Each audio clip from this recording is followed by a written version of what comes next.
우리는 지난 2주일 동안 마가복음에서 반복된 두 사건을 살펴봤습니다. 첫 번째는 왜 또 풍랑인가 였습니다. 제자들이 이미 갈릴리 바다에서 풍랑을 한번 경험했습니다. 그 풍랑 속에 죽음의 공포 속에 있을 때에 예수님께서 바람과 바다를 꾸짖으시는 모습을 보았습니다. 그런데 일이 지난 후 얼마 후에 또다시 풍랑이 찾아옵니다. 왜 또 풍랑입니까? 믿음은 한 번의 체험으로 완성되지 않기 때문입니다. 분명 지난번에 풍랑을 통하여 바람과 바다도 잠잠케 하시는 예수님을 경험했습니다. 그럼에도 또 풍랑이 일자 어떻게 됩니까? 지난번에 예수님이 바람과 바다를 굳이 잠잠케 했으니까 이번에도 그렇게 할 거야, 이런 게 있는 것이 아니라 제자들이 여전히 또 두려워했습니다. 그렇게 하나님은 반복되는 시험을 통하여 우리를 빚어가신다고 했습니다. 심지어 말씀에 순종했음에도 풍랑이 찾아오고 고난이 있을 수 있음을 통하여 사명 감당하는 것을 특별히 포기하지 말아야 할 것을 가르치는 내용이었습니다. 그리고 지난주에는 왜 또 칠병이여인가를 살펴봤습니다. 이미 보리떡 5개, 물고기 2마리, 5,000명과 많은 사람을 배불리 먹이는 기적을 경험했습니다. 그런데 또 왜 칠병이어의 기적을 나타내신 것일까요? 풍랑만 반복되는 것이 아니라 은혜도 반복된다는 겁니다. 그래서 왜 또 풍랑입니까? 라고 할 것이 아니라 왜 또 은혜입니까? 라고 감사의 고백을 하는 것을 잊지 말자고 했습니다. 그리고 오병이에 이어서 칠병이어를 통하여 하나님 유대인들만 은혜를 베푸시는 것이 아니라 유대인을 넘어 이방인에게도 온 세상 사람에게도 동일한 은혜를 베푸시는 분이심을 보여주기 위한 기적이었다고 했습니다. 오늘 본문을 읽으면서 또 비슷한 질문을 할 수가 있습니다. 왜 또 변화산입니까? 제자들은 이미 많은 기적을 보고 경험을 했습니다. 귀신을 쫓아내시는 예수님을 보았고 또 중풍병자를 일으키신 예수님도 보았습니다. 바다 위를 걸어오시기도 하고 바다를 꾸짖기도 하시는, 그래서 잠잠케 하시는 예수님을 봤습니다. 오병이의 기적뿐 아니라 또 칠병이의 기적을 봤습니다. 그리고 마침내 빌립보 가이사랴에서는 주님은 제자들로부터 주는 그리스도신이다라는 고백을 듣게 됩니다. 이제 이렇게 됐으면 좀 충분한 것 같지 않습니까? 예수님 누구신가 이제 제자들이 이제 안 것 같습니다. 그런데 왜 또 변화산입니까? 예수님께서 베드로, 야고보, 요한 이 세 사람을 따로 데리고 높은 산으로 올라가서 참 놀랍게 변화되는 모습을 보여주셨습니다. 예수님께서 3명의 제자만 데리고 변화산에 올라가셨다는 것, 이 변화산 사건이 그만큼 특별하고 중요한 계시임을 알 수 있습니다. 아무나 본 게 아니라 세 사람, 아주 예수님 가까이 있는 세 사람만 보게 할 만큼 아주 특별하고 중요한 사건이라는 거죠. 그리고 이 사건은 마태복음, 마가복음, 누가복음, 이 공간복음 3개 모두 상당한 분량을 해서 기록하고 있습니다. 그만큼 초대교회에 있어서 이 사건이 중요하게 여겨졌다는 것을 알 수가 있습니다. 자, 그렇다면 이 변화산 사건을 통하여 주님께서 우리에게 중요하게 말씀하고 계신 것이 무엇일까? 우리가 함께 살펴봐야 하지 않겠습니까?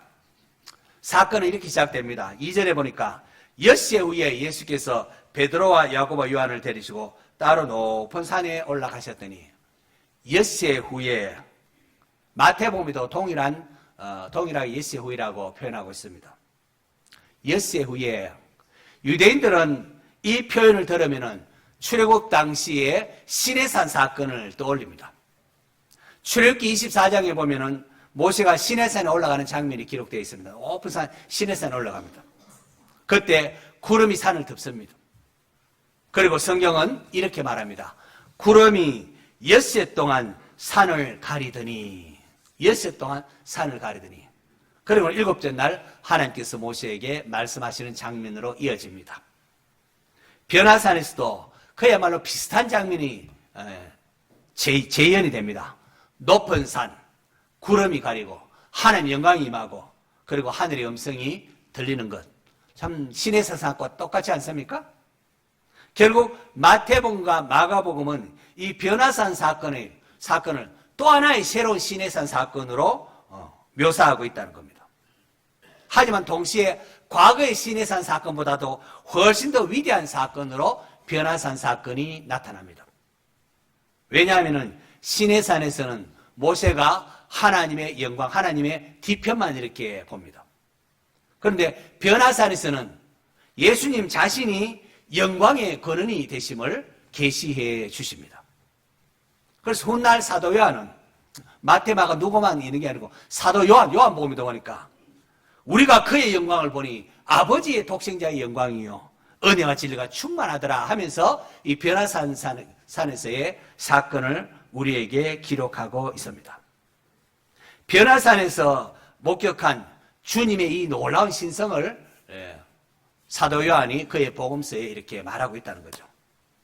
평소에 제자들은 인간의 모습으로 오신 예수님을 보았습니다.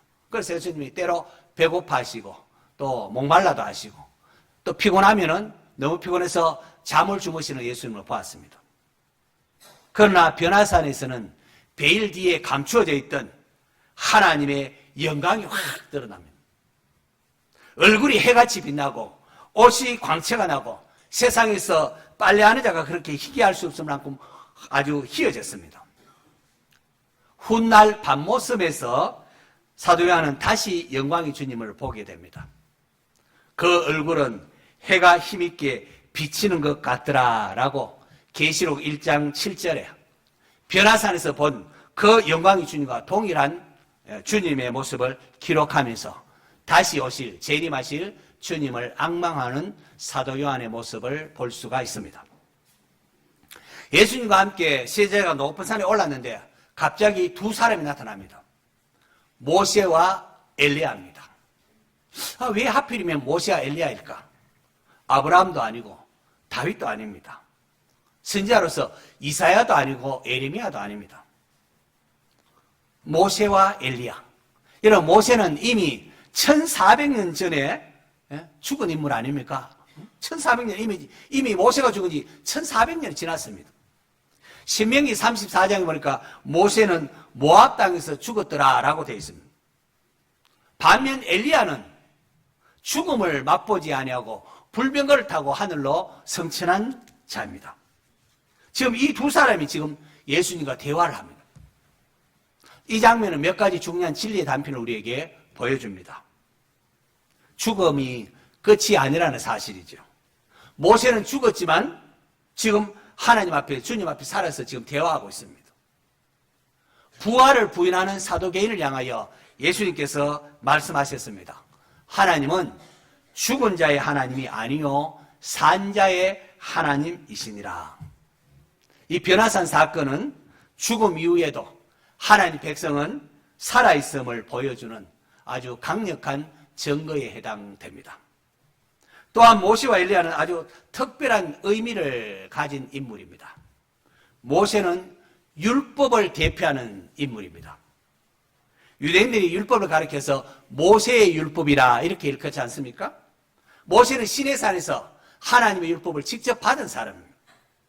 그래서 모세는 그냥 일반적인 한 인물이 아니라 율법 전체를 대표하는 인물로 지금 등장하는 겁니다. 엘리야는 선지자를 대표하는 인물입니다. 물론 예레미야나 이사야 선지자도 훌륭합니다. 그러나 엘리야는 구약 선지자의 아주 상징적인 존재입니다. 우상 숭배와 싸웠고 바알가시라 850명과 싸워 이겼고 왕의 죄를 아주 과감하게 책망을 했고 하늘에서 막 불이 내렸고 또 죽음을 경험하지 않고 성천했던 선지자입니다. 구약 성경 마지막인 말라기서 보면은 내가 선지자 엘리야를 너에게 보내리니라는 하나님의 말씀이 예언되어 있습니다. 그래서 유대인들은 엘리야 하면은 선지자야 대표격으로 그렇게 인정을 하고 있습니다. 그러므로 변화산에 모세와 엘리야가 나타나서 예수님과 대화했다라는 말은 다시 말해서 율법과 선지자, 구약 성경 전체가 지금 예수님을 향하고 있음을 알 수 있다는 거죠. 또 흥미로운 점은 모세와 엘리야 두 사람 다 하나님의 영광을 본 사람들입니다. 모세는 시내산에서 하나님의 영광, 하나님의 뒤편만 이렇게 본 영광을 경험했고, 엘리야 역시 시내산의 또 다른 이름을 알 수 있는 호렙산에서 세미한 음성 가운데에 하나님을 만나는 경험이 있습니다. 그런데 이 두 사람이 지금 변화산에서는 누구 앞에 서 있습니까? 예수님 앞에 서 있습니다. 이 말은 다시 말해서 예수님은 단순한 어떤 선지자가 아니라 모세보다 훨씬 크신 분, 엘리야보다 크신 분, 바로 예수님이 성자 하나님이심을 우리에게 알려주고 있다는 거죠. 자, 그렇다면 왜 예수님은 세 명의 제자들에게 자신의 신성을, 성자 하나님이심을, 하나님의 독생자이심을 보여주셨을까요? 바로 이것이 왜 또 변화산인가 우리가 함께 살펴볼 아주 중요한 이유입니다. 자, 이것은 앞서 제자들의 신앙 고백과 무관하지 않습니다. 황제의 도시를 걷는 빌립보 가이사랴에서 주님은 제자들에게 너희는 나를 누구라 하느냐 할 때에 주는 그리스도시요 살아계신 하나님의 아들이십니다. 진짜 주님은 황제가, 세상의 황제가 아니라 예수님이 우리의 주인이시고 하나님의 아들이십니다. 그리스도십니다. 신앙 고백을 했습니다. 그렇습니다, 여러분. 예수님은 우리를 구원하기 위하여 이 땅에 오신 하나님의 아들 그리스도이십니다. 믿습니까? 예수님은 제자들부터 이러한 신앙 고백을 듣자, 자신이 누구인가 제자들이 알게 되자 그제서 자신이 예루살렘에 올라가면 많은 고난을 받고 장로들과 대제사장과 서기관들에게 버림받아 죽임을 당하고 사흘 만에 살아나야 할 것을 비로소 가르치시면, 예수님 누구신가를 알게 되니까 제자들에게 비로소 자신이 예루살렘에서 십자가에서 죽고 사흘 만에 살아날 것을 비로소 가르치십니다. 그러자 제자들이 어떻게 반응합니까? 베드로가 예수를 막 붙잡고 강하게 항변합니다. 주여 그리하지 마옵소서. 이 일이 주께 결코 미치지 아니하리이다. 주님께는 그렇게 되면 안 된다는 거죠. 그러자 예수님께서 사탄아 내 뒤로 물러가라. 너는 나를 넘어지게 하는 자로다. 네가 하나님 일을 생각하지 아니하고 도리어 사람 일을 생각하는도다라고 책망을 하십니다. 여러분, 사탄아 내 뒤로 물러가, 사탄아라고 하면 여러분 어떻겠습니까? 기분이 나쁠까요? 안 나쁠까요? 예수님이 일이 결코 믿지 않을 때는 예수님이 어떠한 분이십니까? 예수님 참 온유하신 분이십니다. 화를 잘 내지 않은 분입니다. 그런데 베드로를 향하여 사랑 제자를 향하여 사탄아 내 뒤로 물러가라고 합니다. 이것은 그만큼 베드로가 지금 주님을 막 항변하는 것이 주님을 넘어뜨리는 사탄의 시험이었다는 것입니다. 예수님께서 이 땅에 오시면 죄인을 구원하기 위해서입니다. 이를 위하여 주님은 속죄제물로 십자가에서 피를 흘려 죽으셔야 했습니다. 그렇게 함을 통하여 우리의 죄를 대신 담당하는 것이 하나님의 뜻이었습니다. 그런데 베드로는 예수님에게 이 일이 결코 미치지 아니하니이다. 그렇게 하지 마세요. 십자가를 지지 마세요. 라고 한 겁니다. 이것은 사탄이 예수님을 넘어뜨리려고 했던 시험과 동일한 겁니다. 네가 정말 하나님의 아들이라면 굳이 왜 십자가를 지려고 하느냐 하는 동일한 겁니다. 이에 예수님께서 사탄아 물러가라 그렇게 말하고는 제자들을 불러서 아주 중요한 말씀을 하십니다. 누구든지 나를 따라오려거든 자기를 부인하고 자기 십자가를 지고 나를 따를 것이니라. 누구든지 자기 목숨을 구원하고자 하는 자는 잃을 것이요 누구든지 나와 복음을 위하여 자기 목숨을 잃으면 구원하리라. 그렇게 하시면서 9장 1절에 내가 진실로 너희에게 이르노니, 내가 아멘 너희에게 이르노니, 아주 주님께서 중요한 말씀하시는 겁니다. 내가 진실로 너희에게 이르노니 여기 서 있는 사람들 중에 죽기 전에 하나님의 나라가 권능으로 임하는 것을 볼 자들도 있느니라고 하십니다. 그리고 드디어 엿새 후에 누가복음에 따르면 이 말씀을 하신 후 8점 되어라고 하면서 앞에 하신 말씀의 성취가 변화산 사건이라는 것을 설명을 하고 있습니다. 마태와 마가복음에서 엿새 후에라는 표현을 통하여 출애굽 당시에 시내산 사건을 떠올리게 합니다. 여기에 반해서 누가복음에는 실질적인 시간상 만 엿새가 지났기 때문에 지났기 때문에 8일점 이렇게 말하고 있습니다. 6일이 창조, 7일이 안식, 8일이 그리고 8일이라는 관점에서 혹자는 이 누가가 8일점 이렇게 표현한 것은 실질적인 시간 6일이 지났다 해서 앞뒤로 빼서 8일이다 이렇게 하지만은 아울러 새 창조 7일 지나서 8 다시 하니까 새 창조를 연상시키는 것이다 이렇게 해석하는 분도 있습니다.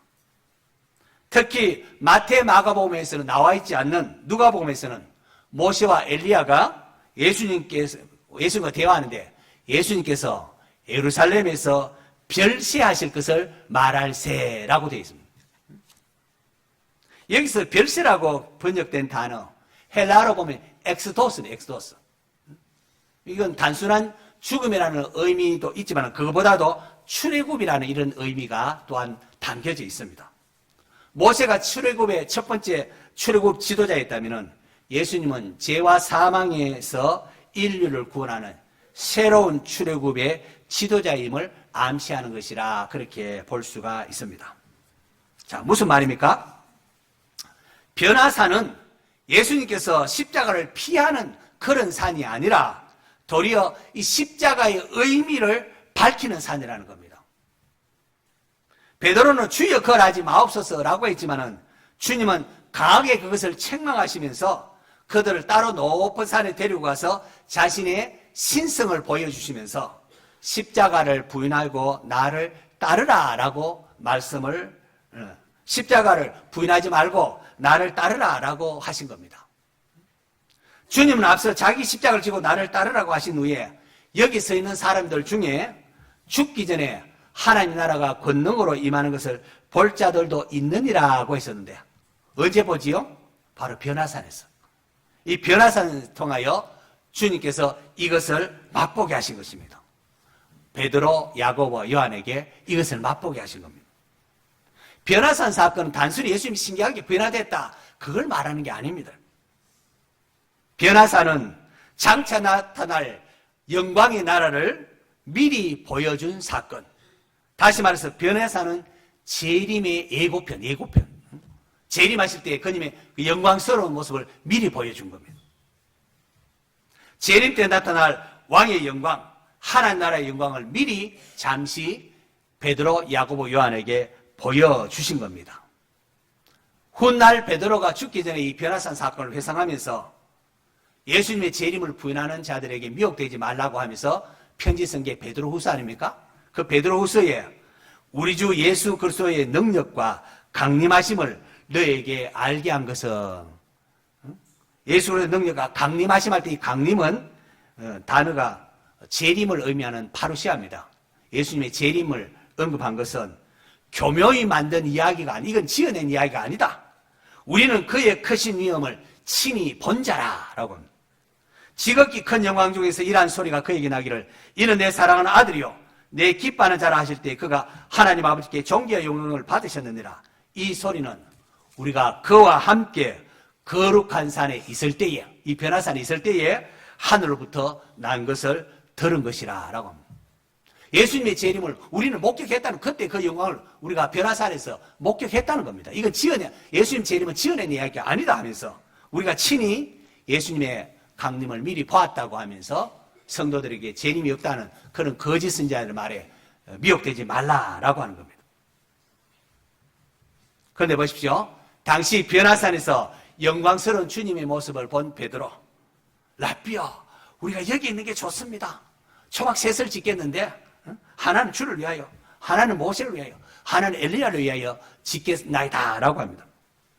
그리고 곧이어 보면 마가는 이렇게 덧붙입니다. 이는 그들이 몹시 무서워함으로 그가 무슨 말을 할지 알지 못함이더라. 마가는 지금 베드로가 상황을 제대로 이해하지 못했다고 지금 기록하고 있습니다. 여러분 한번 생각해 보십시오. 주님의 영광이 보입니다. 이 땅에서 경험하지 못한 그 황홀한 주님의 영광을 봅니다. 그리고 그들이 존경에 맞지 않는 가장 대표적인 인물 모세와 엘리야가 나타났습니다.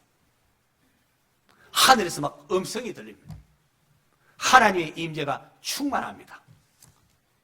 누가 그 자리를 떠나고 싶겠습니까? 이 좋은 데를 두고 어디를 가겠다는 말입니다. 이 베드로의 말은 어찌면 오늘 우리의 기도를 참 너무나 잘 대변하는 듯 합니다. 주여, 여기 있는 것이 좋사오니 풍랑 없는 곳에 머물고 싶습니다. 칠병이의 이 엄청난 오병이의 칠병이의 이 풍성한 은혜 속에 머물고 싶습니다. 변화산의 영광 속에 그렇게 그냥 살고 있고 싶습니다. 하지만 여러분, 이 변화산 이야기에 우리가 놓치지 말아야 할 것은 이러한 베드로의 제안이 받아들이지 않았다는 겁니다. 주님은 제자들과 함께 산 아래로 내려가십니다. 왜요? 산 아래에 사명이 있기 때문입니다. 우리가 져야 할, 우리가 감당해야 될 십자가가 있기 때문입니다. 주님은 제자들이 변화산에 머무르고만 있기를 원하지 않으셨습니다. 변화산에서 본 그 하늘의 영광을 가슴에 품고 이 땅에 나가서 십자가의 길을 걸어가기를 원하신다는 겁니다. 다시 말하지만은 제자들이 본 변화산의 영광은 그 자체가 목적이 아닙니다. 그것은 제자들을 준비시켜서 세상으로 파송하기 위함이었다는 겁니다. 오늘도 마찬가지입니다. 우리가 찬송 부르고 말씀 듣고 또 기도원에 은혜 받고 그냥 그렇게 계속 있으면 좋겠지만 그게 아니라는 겁니다. 말씀을 듣고 성령 충만해서 세상으로 나가셔야 됩니다. 그래서 그곳에서 십자가를 견디야 하기 때문에 주님께서 그 영광을 보여주신다는 거죠. 변화산 사건은 현재의 고난을 견디게 하는 미래의 영광을 미리 맛본 겁니다. 이런 산모들이 아이를 낳는 산고의 고통이 얼마나 힘듭니까? 아픕니까? 그럼에도 자녀를 낳는 것은 새 생명 탄생의 그 기쁨을 알기 때문에 기꺼이 고난을 감수하는 것 아니겠습니까? 마찬가지입니다. 주님은 제자들에게 장차 나타날 영광을 베드로와 야고보 요한에게는 미리 보여주심을 통하여 앞으로 그들에게 닥칠 이 땅에서 여러 가지 고난과 십자가를 달게 지고 나를 따르라 라고 하신 겁니다. 사랑하는 우리 성도 여러분, 우리 각자에게는 하나님이 주신 십자가가 있습니다. 질병의 십자가가 있을 수 있고 경제적 어려움의 십자가가 있을 수 있고 또 인간관계에 있어서 상처받은 이런 여러 가지 십자가들이 있을 수가 있습니다. 물론 우리에게는 사명의 십자가가 있습니다. 피곤해도 해야 될 일들이 있습니다. 그러나 변화사는 말합니다. 그게 끝이 아니다. 십자가가 끝이 아니다. 네 힘들어하는 그게 끝이 아니다. 십자가 너머에 하나님의 영광이 있다라고 말하는 겁니다. 그래서 바울은 우리가 그와 함께 영광을 받기 위하여 고난도 함께 받아야 할 것이 아니냐라고 하십니다. 장차 우리에게 주님은 상 주시길 원하십니다. 지금 우리가 이 땅의 상급과는 비교도 할 수 없는 영광스러운 상급이 기다리고 있습니다. 오늘 본문을 잘 표현하는 복음송이 있는데요. 우리 모두의 신앙 고백되기를 바라면서 우리 함께 부르도록 하겠는데 이 찬송을 일어서서 부르는 게 참 좋겠다고 생각합니다. 이제 내가 살아서 우리 일어서서 함께 신앙 고백하면서 노래를 부르겠습니다.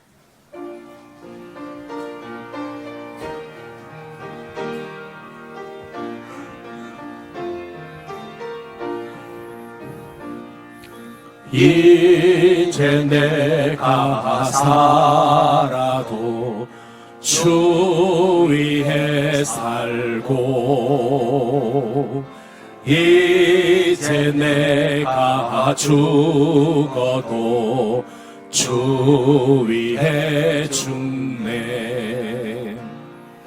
하늘 영광 보여주며 나로라 하네. 할렐루야 찬송하며 주께 갑니다. 그러므로 나는 살아 죽으나 주님의 것이요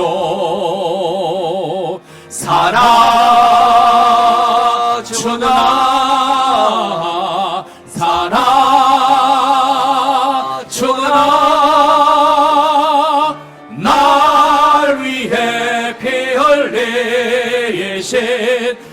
주님의 것이요 이제 내가 떠나고 저 천국 가고 이제 내가 있어도 주 위에 있네. 우리 예수 찬송하며 나는 가겠네. 천군 천사 나팔 불며 마춤 나오네. 그러므로 나는 살아 죽으나 주님의 것이요 살아 죽으나 살아 죽으나 날 위해 피 흘리신 내 주님의 것이요 그러므로 나는 살아 죽으나 주님의 것이요 살아 죽으나 살아 죽으나 날 위해 피 흘리신 내 주님의 것이요. 앉으십시오. 높은 산에서 제자들은 하나님의 독생자의 영광을 보았습니다. 왜 또 변화산입니까? 변화산 사건은 다시 오실 독생자의 영광을 보여주면서 십자가를 치신 주님을 따르게 하기 위함입니다. 예수님이 누군가를 알았으면 이제 그분과 함께 고난의 길도 감당할 줄 아는 제자가 되기를 원하고 원하셨습니다. 이게 너무나 중요했기 때문에 새 제자를 데리고 특별히 따로 그렇게 보여주신 겁니다. 우리의 삶이 비록 힘겹고 어려운 일이 있다 할지라도 산 속에 거할 것이 아니라 기도원에 있거나 교회 안에서만 거할 것이 아니라 거칠고 고단한 세상 한복판으로 나아가야 합니다. 우리가 처한 직장, 우리가 속한 가정에서 예수님께서 가르치신 말씀 따라서 이웃사랑, 형제사랑을 실천하기를 주님은 원하고 원하십니다. 혹시 지금 십자가와 같은 고난을 짊어지고 계십니까? 어려움 중에 있습니까? 이 변화산을 사건을 기억을 하십시오. 우리 주님은 영광의 주님이십니다. 그 주님이 지금 성령님을 보내서 우리와 함께 하시고 장차 영광 가운데에 다시 오실 것입니다. 그때 우리가 이 땅에 행한 것은 비교도 할 수 없는 영광스러운 것으로 갚아주십니다. 그러므로 세상이 주는 이런 어려움, 위협, 여기에 두려워 좌절하지 마시고 담대하게 주님을 따르는 성도가 되시기 바랍니다. 사나 죽으나 우리가 주님의 것인 줄 알고 하나님의 영광을 바라보며 이 땅 살아나가는 복된 성도 되시기를 축원합니다.